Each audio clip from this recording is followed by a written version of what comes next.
Welcome to TDS studios. Friends எல்லாம் சூப்பராக இருப்பீங்கன்னு நினைக்கிறேன். நம்ம பல்துறை வித்தகி பில்டெக் அருள்மொழி ஒரு கதையை சொல்லியிருக்காங்க. அது இன்றைக்கி என்னன்னு பார்க்கலாம். அதாவது கற்றது கைமண் அளவு அப்படின்னு நம்ம ஒரு பழமொழி கேட்டிருக்கோம். அப்படின்னா என்ன அர்த்தம்? நம்ம எத்தனை தான் படித்தாலும் நம்ம கைமண் அளவுக்கு தான் நம்மளால் படிக்க முடியும் அப்படிங்கிற மாதிரி சில பேர் அர்த்தம் சொல்கிறாங்க. அதுக்கு மேலே நம்மளால் ஒன்றும் பண்ண முடியாதுங்கிறாங்க. என்னென்னமோ சொல்கிறாங்க. ஏன்னா ஒரு பொருளை பல பேர் பல விதமாக பார்ப்பாங்க, பல அர்த்தங்கள் சொல்லுவாங்க, பல கோணங்களையும் பார்ப்பாங்க. அதனால் அந்த கற்றது கைமண் அளவு என்ன அப்படிங்கிறது இங்கே பார்க்க போகிறோம். வாங்க போகலாம். மகாபாரதத்துலேருந்து ஒரு காட்சியை சொல்கிறாங்க. அவங்க வீரன், அர்ஜுனன், பார்த்தன், விஜயன், ஏகப்பட்ட பேர் அவனுக்கு. வில்வித்தையில் அர்ஜுனன் அதை விட்டா ஏகலைவன் அப்படிங்கிற மாதிரி ஒரு 2 ஜாம்பவான்களை தான் சொல்ல முடியும். அந்த அளவுக்கு வில்வித்தையில் மிகச்சிறந்தவன் அர்ஜுனன். அவனுடைய சின்ன மகன் இளம் வயதில் அபிமன்யு ஓடி வர்றான். என்ன கேட்குறான், அப்பா எல்லாருமே விதி விதிங்கிறாங்களேப்பா, அதான் உண்மையாப்பா? அப்போது நம்ம மதி பயன்படாதாப்பா?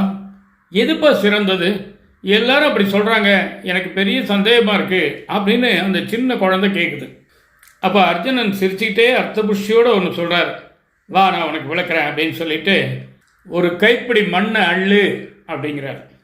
சின்ன கை, பிஞ்சு கை, அப்படி லேசாக கொஞ்சம் மண்ணை அள்ளுது.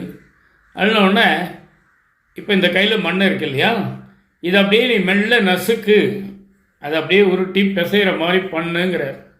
அப்படி பண்ணும்போது என்ன ஆகுதுன்னா, கொஞ்சம் காஞ்சு தூசு மாதிரி பறக்கக்கூடிய அந்த துகள் பறந்து போயிடுது. இன்னும் கொஞ்சம் உதிர்ந்து போகிற அளவுக்கு இருக்கிறது கீழே உதிர்ந்து போயிடுது. இப்போ உன் கையில் என்ன இருக்குது அப்படின்னு அப்பா கேட்க, மகன் அபிமன்யு சொல்கிறான், கொஞ்சோண்டு மண் இந்த விரல் இடுக்கில் ஒட்டிகிட்டு இருக்குப்பா, அவ்வளோதான்ப்பா, கொஞ்சம் கீழே விழுந்துடுச்சு, கொஞ்சம் புகை மாதிரி போயிடுச்சு அப்படின்னு. அப்போ அர்ஜுனன் கேட்குறாரு, எதை உன்னால் கட்டுப்படுத்த முடிஞ்சது? காற்றுல பறந்த புகை தான் விதின்னு வச்சுக்கோ. கீழே விழுந்த மணல் இருக்கு பார்த்தியா, அதுதான் சூழ்நிலைன்னு வச்சுக்கோ. உன்னுடைய கையில் இருக்கிற தூள் இருக்கு பாரு, அதுதான் உன்னுடைய முயற்சி. உன்னுடைய முயற்சி எப்போவுமே ஸ்ட்ராங்காக இருந்ததுன்னு சொன்னால் அது மட்டும்தான் உன்னால் கட்டுப்படுத்த முடியும். அப்போ நம்ம என்ன செய்யணும்னா, நம்மால் எது செய்ய முடியும், எது செய்ய முடியாது அப்படிங்கிற பிரித்து அறிகிற அறிவு நமக்கு இருக்கணும். செய்ய முடிஞ்சதை கண்டிப்பாக முழு ஈடுபாட்டோட முயற்சியோடு செய்யணும். செய்ய முடியாதது அப்படிங்கிறத முயற்சி செஞ்சு பார்க்கணும். முடிஞ்சால் செய்யணும், முடியலைன்னா அது முடியவே முடியாது கடைசி வரைக்கும். அதைத்தான் சிவாஜி கூட ஒரு படத்தில் சொல்லுவார். இது அர்ஜுனன் சொல்லலை, நான் சொல்கிறேன். அவர் எப்படி சொல்லுவார்னா, தெரிஞ்ச தொழிலை செய்யாதவனும் கெட்டான், தெரியாத தொழிலை செஞ்சவனும் கெட்டான் அப்படிம்பாரு. விதி வலியது, விதிப்படி தான் நடக்கும், விதிக்கப்பட்டது. எத்தனையோ பேர் எத்தனையோ சொல்லுவாங்க. ஒரு சிலர் என்ன சொல்கிறாங்க, விதியாவது ஒன்றாவது அதை நம்ம மதியால் வெல்லலாம் அப்படிம்பாங்க. இப்படி பல பேர் பல விதமாக சொன்னாலும் நாம் புரிஞ்சுக்கிறது இப்படித்தான் இருக்கணும் அப்படின்னு தன் மகனுக்கு அர்ஜுனன் என்ன சொல்கிறாரு அப்படின்னா, விதிப்படி நடக்கட்டும், இல்லை நடக்காமல் போகட்டும், கவலைப்படாது. ஆனால் உன்னுடைய முயற்சின்னு ஒன்று இருக்குது பார்த்தியா, தெய்வத்தான் ஆகாதேனும் முயற்சிதன் மெய்வருத்த கூலி தரும் சொல்கிறாங்கல்ல, அந்த முயற்சியை மட்டும் நீ தொடர்ந்து பண்ணிகிட்டே இருக்கணும். அப்போது நிச்சயமாக உனக்கு வெற்றி கிடைக்கும் அப்படின்னு சொல்கிறார்.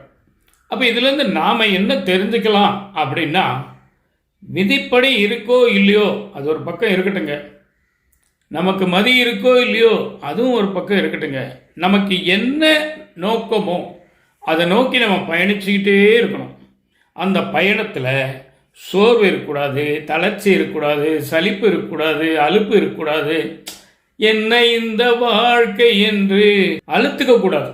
சரிங்கப்பா, இனிமேல் நான் என்னுடைய கடமைகளை, காரியங்களை கரெக்டாக தொடர்ந்து செஞ்சுட்டே இருப்பேன். நான் அது விதினால் கெட்டு போனாலும் சரி, விதினால் நல்லா வந்தாலும் சரி, மதியினால் சரி பண்ணாலும் சரி, முடியாட்டாலும் சரி, அதை பற்றி நான் சிந்திக்க மாட்டேன். அந்த கொண்ட கொள்கையில் உறுதி எந்த அளவுக்கு இருக்கோ, எந்த அளவுக்கு ஆர்வமும் நம்பிக்கையும் உங்களுக்கு இருக்கோ, அதாங்க வெற்றி. அந்த கொண்ட கொள்கையில் உறுதியாக இருக்கணும், இதுதான் மெத்தடு அப்படிங்கிற விஷயத்த அவங்க கடைப்பிடிக்க ஆரம்பிச்சிட்டாங்க. யார் அவங்க?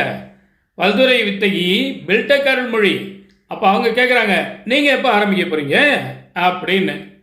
அதே தான் உங்களுக்கு தான் இந்த கேள்வி. இதாங்க இந்த விஷயம். நிச்சயமாக இந்த விஷயம் உங்களுக்கு பிடிச்சிருக்கும்னு நினைக்கிறேன். உங்கள் கருத்துக்களை எதிர்பார்க்குறேன். மீண்டும் அடுத்த எபிசோடில் சந்திப்போமா? அதுவரை உங்களிடம் வந்து விடைபெறுவது உங்கள் அன்பன் டி. சண்முக சுந்தரம், போத்தனூர், கோயம்புத்தூர். நன்றி, வணக்கம்.